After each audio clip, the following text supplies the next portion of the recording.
We're in the home stretch here, and we can indeed say that we've saved the best for last today.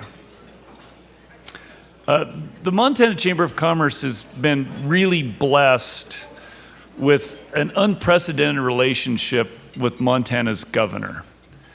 In fact, I would bet you anything, and I won't do it, but I would bet anything that if I asked Governor Gianforte to list off what the 4 pillars of our strategic plan are, he would do it. Interestingly enough, those 4 pillars that are the strategic plan of the Montana Chamber of Commerce really tightly align with what the governor's priorities are. You think about business climate, infrastructure, workforce development, and entrepreneurship. And so we have found over the course of the governor's tenure a very close relationship and a lot of items that we work very closely on. And so I'm really honored to have him take time out of his day, fresh back from Nashville, cheering for Montana in general, right, Governor? That's right. And so please join me in welcoming Montana's Governor, Greg Gianforte. I don't know if there's any irony in the fact that we've got blue and gold mics here. How about them Bobcats? We've got our Missoula friends here too, right? And I think right, that's right. So I want to say, is there a Go Grizz out there?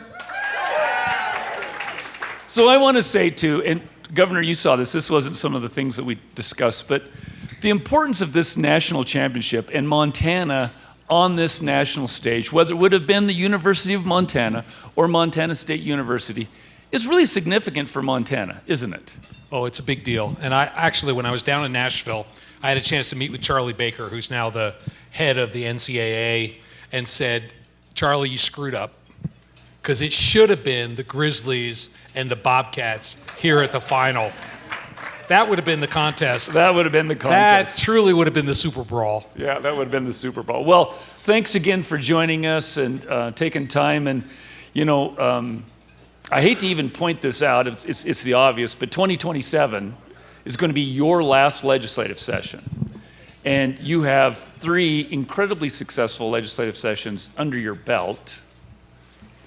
Let's take a minute to reflect on like what you think were some of your highlights as far as wins from when you started. And let me just remind everyone, when you started as governor, it was January of 2021, and how weird of a time we were living in at that time, right? I mean, most of the country was still in COVID. There was a big debate over whether the legislature should even convene that year. And so it seems like a long time ago, but it wasn't. So you think back about kind of what you inherited here, what you pursued, and where you are today.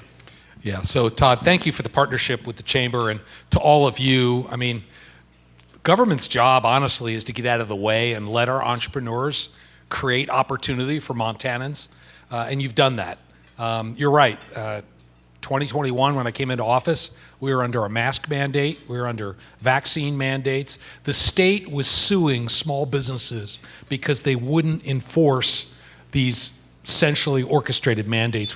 First thing we did was open the state back up again and get rid of these mandates, because I think government's role should be, particularly in the pandemic, should be around education, not regulation.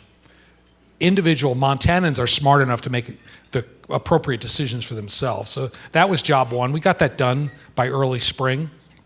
And I'm so proud of the work that we did with the legislature. I know we have a number of legislators in the room, but we can take pride in a lot of stuff. We've had a successive set.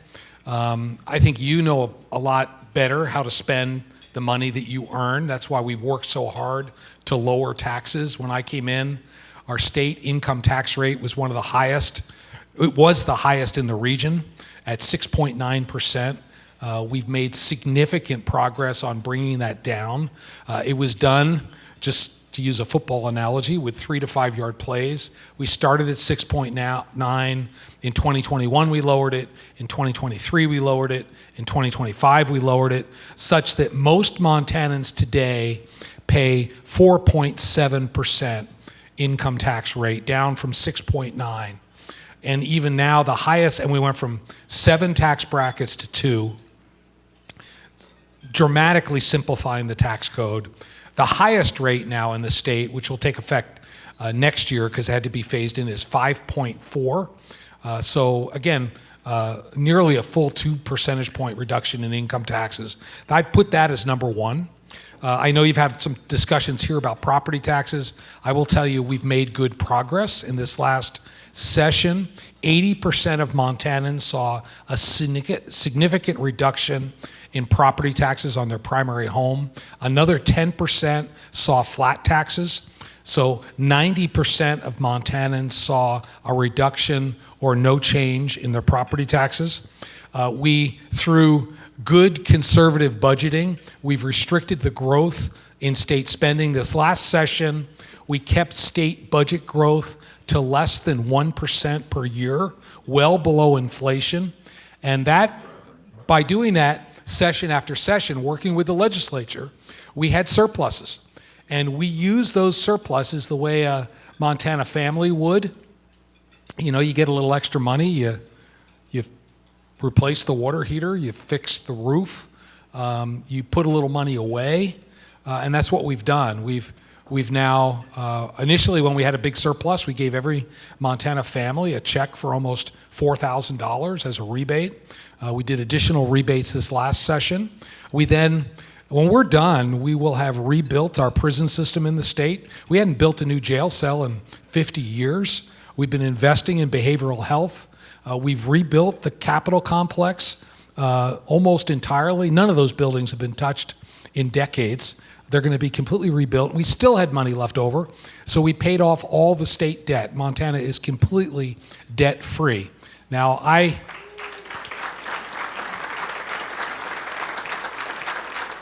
was hoping the U.S. Congress would take a page out of our book. We can all hold our breath, and I'm sure we'll turn blue. Red tape relief, through the effort of the Lieutenant Governor, we have now eliminated or streamlined 35% of all the regulations in the state of Montana. It's a big deal because those regulations create friction for businesses, and we're trying to simplify. The next horizon for us there is that they're still written in too complex a way. So we're using AI to help us rewrite these regulations at more of a high school education level rather than something that requires a PhD plus another 3 years, which truly, we've run this stuff through a linguistic model and it's way too complex. The STARS Act, we've invested in education because that's our future. This last session, we put over $100 million incrementally, and we could only do that because we were conservative in our budgeting. And then we've made it a real priority to expand access as we support the Montana way of life. I've been directing FWP to inventory all the access deserts on all of our rivers in the state, and I would encourage you to stay tuned. We have some very exciting announcements coming over the next couple of months that will add access to rivers that are currently deserts that you can't get access to. So you'll be the first one to remind me that we still have rocks in the rock pile, but housing is another area we did a lot of work on. Peeling back regulations. 40% of the cost of a new home is government regulations. So we've removed a bunch of those restrictions, streamlined permitting, figured out a way to finance water and sewer for workforce housing, and then healthcare. We're very pleased last week to announce that through the President's Rural Healthcare Initiative, Montana punched above our weight. We got one of the largest grants in the country, $233 million. It's going to go into rural health care here in the state to make sure people can age in place in the community that they love, where they grew up and raised their family. So those are a few things. Yeah, just a few. And you left a lot unsaid, but we can shift away from this legislative front because that's only once every other year, and I know there's some years that you'd like to forget the legislative session entirely. We can talk about the fact that you are actually Montana's top salesman, and you're really a salesman at heart, right? The sales piece of this is really a fun part of your job, is trying to recruit businesses to Montana and pitching them on on the Montana Dream. Talk to us a little bit about some of your successes Well, there. I do love promoting Montana, and in large part because you have to recognize, but this is just my worldview. I ran on a platform of let's stop exporting our kids and grandkids. But to do that, we need jobs. So where do jobs come from? They don't come from government. They come from businesses. Where do businesses come from? They come from entrepreneurs that start these businesses. So we've made it a priority. We started a business attraction function at the Department of Commerce that didn't exist before. And we're just trying to put our best foot forward. And we started a program called the Red Carpet Program. You've participated with us. We have a big fish that we're trying to get in the boat next week, which will be kind of fun. Manufacturer that's probably going to land here, hopefully. And that's going to create jobs and tax base, and it'll be good for all around. But this Red Carpet Program, if you have any prospects of anybody, it could be an existing Montana business that wants to expand, or an out-of-state company, maybe they've spent some summers here, but they want to establish an operation here. It could be moving their business here. It could be just an expansion of their existing operation. We can plug them into the Department of Commerce. We get with them. We understand their criteria for making a decision. And then we de-risk the decision through the Red Carpet Program, where we bring them in for a 2-day visit based around their criteria. If they are concerned about space, we get them with a commercial real estate agent. If they need to talk to other people in their industry, we get them with those entrepreneurs. If they're a techie and they're worried about workforce, we might work with the Department of Labor and Industry. So we're doing 3 to 6 of these every month now. And we don't win every at-bat, but we got a pretty good batting average. It really matters. One of the first ones that I was able to participate in was, I don't remember years ago, but you hosted, I think it was John Suh, at your home. And you actually cooked dinner. In fact, you ran me out of the kitchen. I said, "Do you need any help?" And you said, "Yeah, the number one rule is when you're in the kitchen is when I'm cooking, stay out of my kitchen. Stay out of the kitchen." So I was like, all right. I showed up for the dishes. So, but I mean, I think it's one of the real unique factors that we have in you and in this state is how accessible you are. And we heard from Line 49, which is a new manufacturing company here in Montana for firearms up in Kalispell. And the question was asked, why Montana? Why are you expanding from Alberta down into Montana?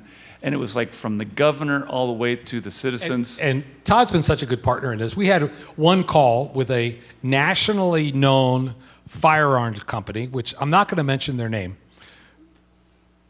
But Todd comes in for the close. Yeah. And he says, you can do whatever you want, but I just want you to know that here in Montana, your company name is so revered, we name our kids after your company. It's true. It's true. And what's your nephew's first name? It's Ruger. Yeah, okay. And I looked it up. The Ruger's like 4 years old, and so I looked up like how many children were named Ruger in the United States in the year that he was born. It was and they're all in Montana. Yeah, they're all in Montana. It's like if that doesn't tell you something about our culture, I don't know what will, right? You would be welcome. It was a very effective close. Yeah, it was.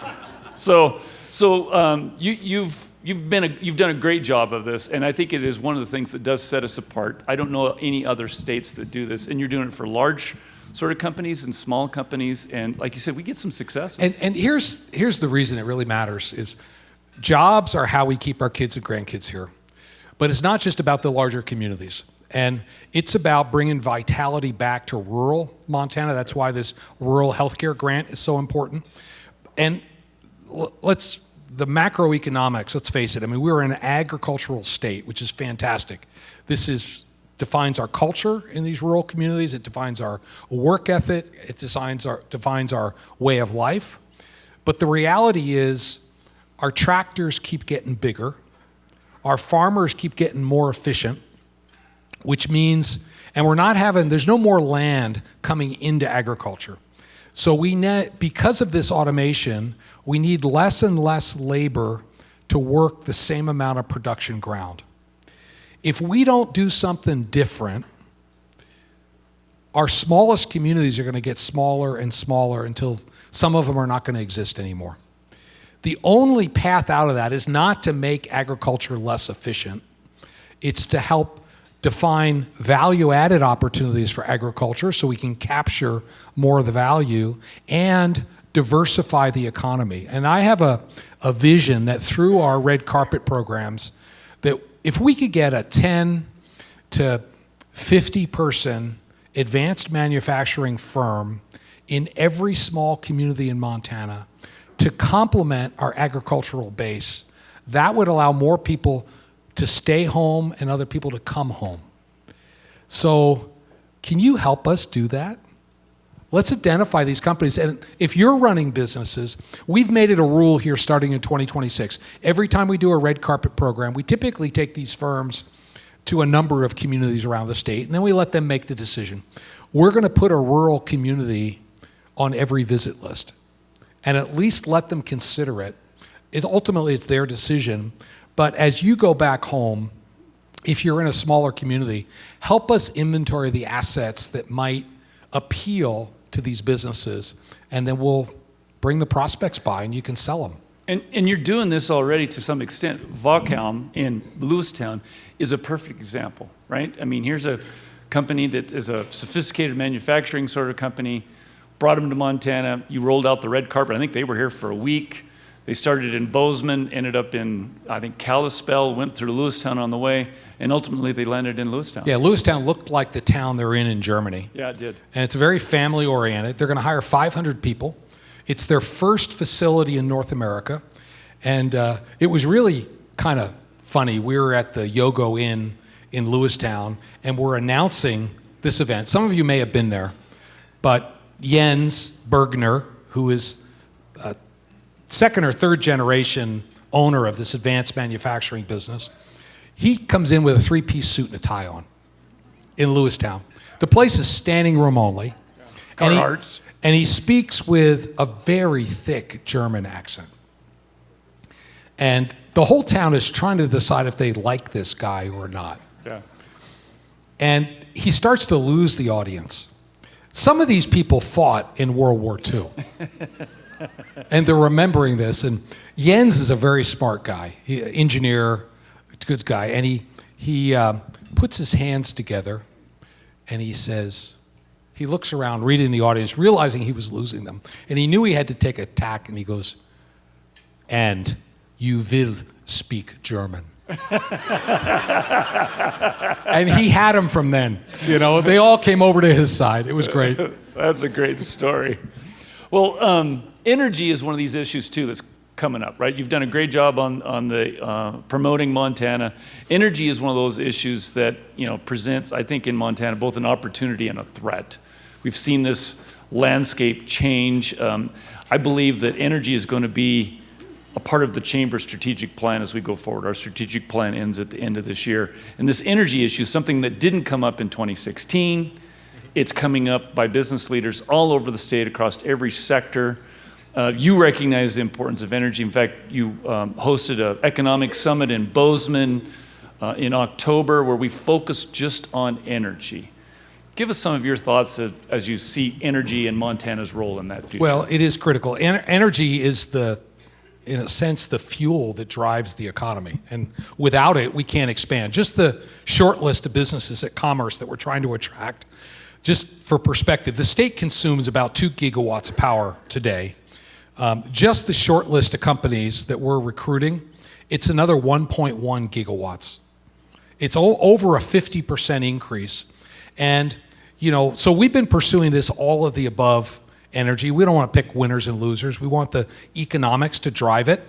And that's what the task force is all about. I'm thankful to Sonia Nowakowski for leading that. Many of you are participating. The meetings are open. The goal is to produce a roadmap. Gary Perry is serving on the committee. Thank you. So it's a mixture of legislators, large industrial consumers, production companies, transmission. It's the whole gamut. The goal is to produce a roadmap by September of this year that will help our legislature enact a energy expansion agenda. And we'll have to figure out what that looks like. But it's critically important. Also, Montana has more coal than any other state in the country.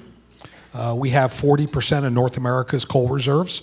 It's a big part of our economy. We've been keeping the lights on, not only in Seattle, but also Tokyo, Taipei, and Seoul for decades. And we are throttled because we don't have port capacity on the West Coast. So we've been working with Secretary Wright, Secretary Burgum, as well as our large coal producers, BNSF, and others, to figure out how we get this back on track. If you don't know, Japan gets their coal from the Signal Peak mine. 97% of that coal goes to Japan. Most of the Spring Creek mine coal goes to Korea. The rest of the coal that they get in those two communities comes from Australia. It comes through the South China Sea. If there was a conflict in the South China Sea because China oversteps the bounds, those countries go black in a couple of weeks. So most of the coal we ship today goes through Vancouver. There was a fire in August that eliminated over 50% of the coal capacity in Vancouver. They've also shifted capacity over to potash, and thanks to our Canadians, we love our neighbors to the Great White North, but you tend to favor rail cars from Canada, not from the US. So the exports from Signal Peak have been cut to 40% of what they were prior to August because of those port capacity issues. We need a coal port on the West Coast. In a very significant development yesterday, in fact, this has not been in the news yet, but yesterday, I'm very pleased to report Northwest Energy closed on the coal strip equity from both Puget Sound and Avista. So Northwest Energy now owns 55% of coal strip, and we're no longer under the whims of the eco-terrorists on the West Coast. And we can continue to produce. Great news. Fabulous. But there's more to do. There's more to do. And so we'll switch here. We're touching on a number of issues that have been priorities to you. Workforce development is another one of those big ones. As a businessman yourself, you've seen this workforce issue grow over time, and you're tackling this. I know you're very proud of your Jobs 406 plan. Tell us a little bit about that. We had a panel that dove into a little bit of that before you came in, but I think from your catbird seat, tell us what you hope to intend with this plan. Well, another unemployment report came out today. We continue at record lows. We're one of the top 10 states in the nation for low unemployment. That makes it hard to hire. So the question is, where do you get more people? Well, this is what 406 Jobs is all about. We've identified 100,000 people in Montana of working age that don't have a job and aren't looking for work.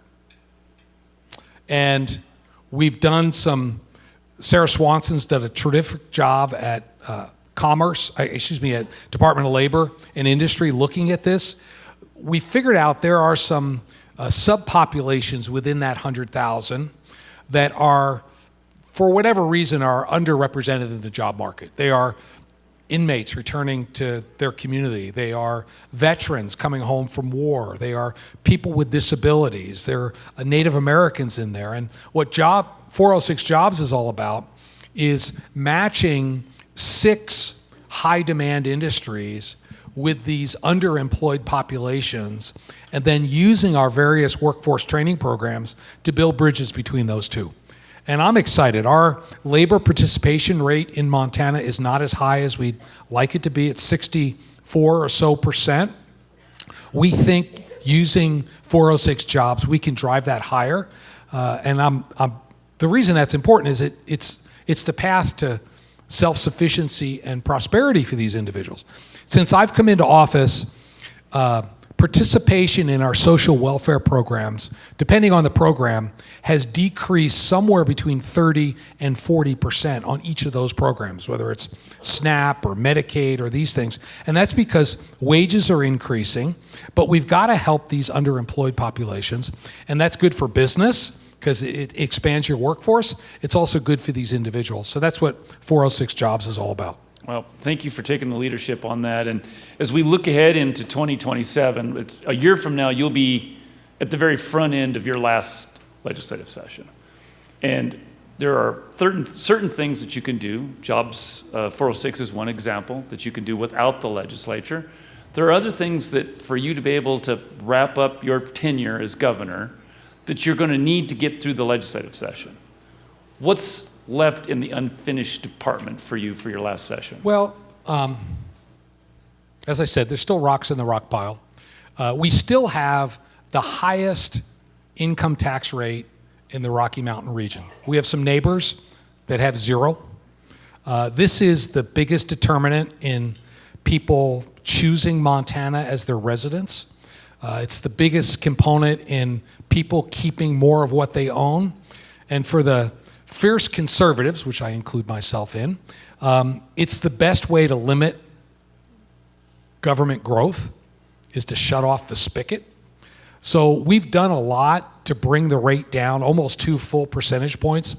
I have become convinced that the right next step for us is to get to a flat tax where everyone pays the same rate.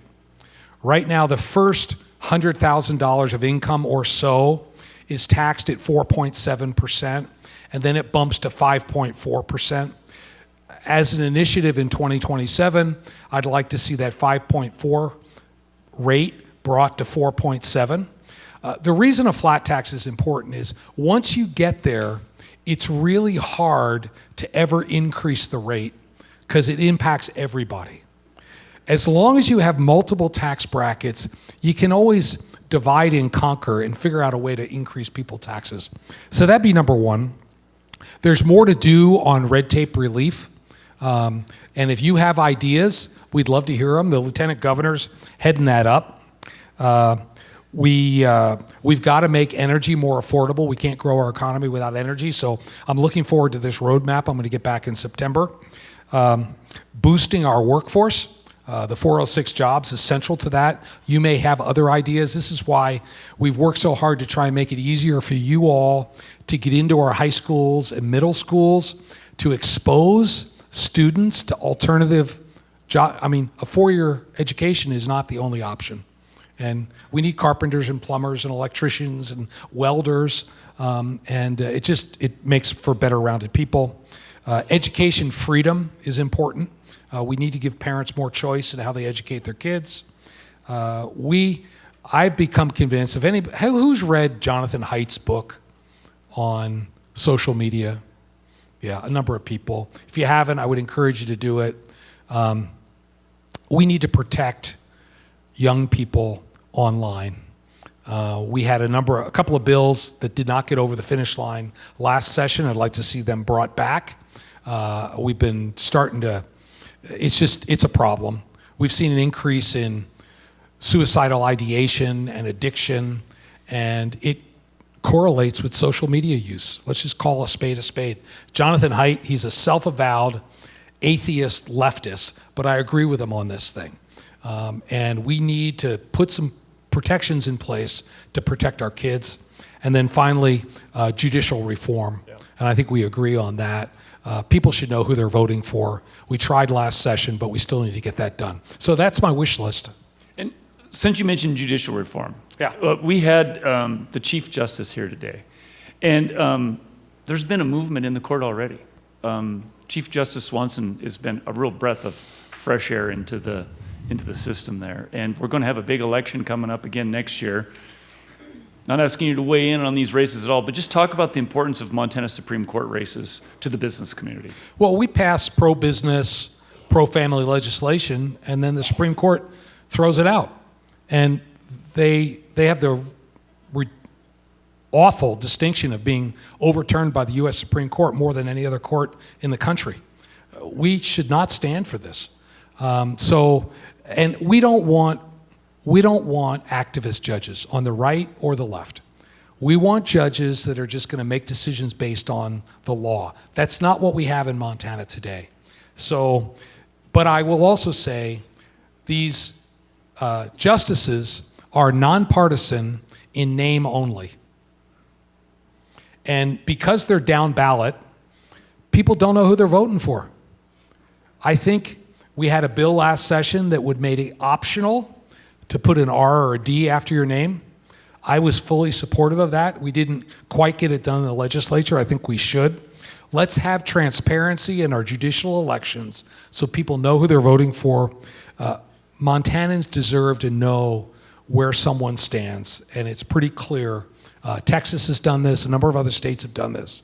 We should do it here in Montana. Governor, you have the final word. What would you like to say? Anything you want to I would bring up say there? reach out. We're doing a lot of stakeholder meetings right now. We're building the agenda for 2027. This is not my agenda. This is based on, I just finished my 9th 56 county tour. We've met with people in every corner of the state. This agenda that I'm presenting to you is your agenda. It's just an amalgamation of all the discussions we've had over the last year. And we have almost exactly a year to get ready for the 2027 session. So bring your best ideas, and we'll put them in the hopper, and we want to make this state a place where people can pursue and achieve the American dream. Thank you, Governor. Yep. Thanks. Yep.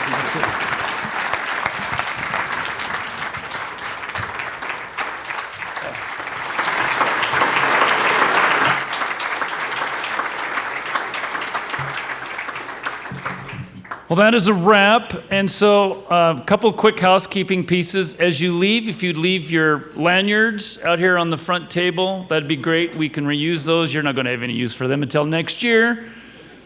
I want to remind everyone that business days at the Capitol for 2027 the dates have been established, and I think they're the 5th and 6th of January of next year. Just count on that first week in January. So pay attention when registration opens on that next year. We want to encourage you all to be here. It'll be even bigger, particularly since we're going to be working with Governor Gianforte for the last legislative session. Thank you all again for joining us. Safe travels home.